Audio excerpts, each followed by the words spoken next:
Pollen has taken over Metro Atlanta, as a lot of us folks out there sneezing, because we are in the peak pollen season. Meteorologist Melissa Nord visited Atlanta Allergy and Asthma to learn how experts figure out how each day's pollen count. Yeah, like 5 a.m. Kim Norwood arrives at work each day while many of us are still asleep.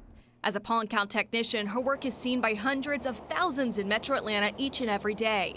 We see one facet of pollen season outside, pine tree pollen. The actual yellowness that you see on your cars each and every day is not really an allergen, so it really doesn't affect you. However, it's kind of like a mind thing. You would think that it would trigger your allergies, but it really doesn't do anything for the individual at all.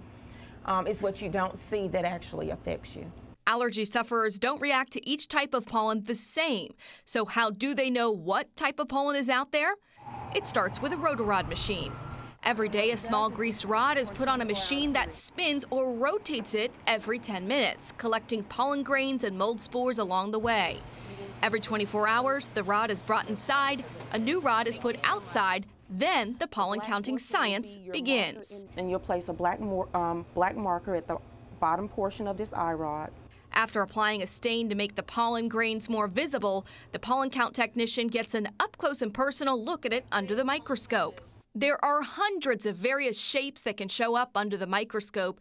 The most memorable, pine pollen, whose shape Kim refers to as Mickey Mouse. And it's very distinctive in character, and it actually shows its color when it's produced outside each and every day. Kim and her colleagues are trained through years of experience to quickly identify and then count the various types of pollen grains and mold spores. A computer helps to multiply their sample into the pollen count you see each day. They started the pollen count in the early 1980s as a way for doctors to know what were the main culprits that were affecting their patients. But the popularity grew. In the 90s, there was a phone line you can call in, and today the pollen count is broadcast on TV and online each and every day. Dr. Christopher Chu says the popularity of the daily pollen count is not the only part of pollen season that is growing. It's been starting earlier and lasting longer. So unfortunately, those patients with seasonal symptoms, they will have a little bit more suffering.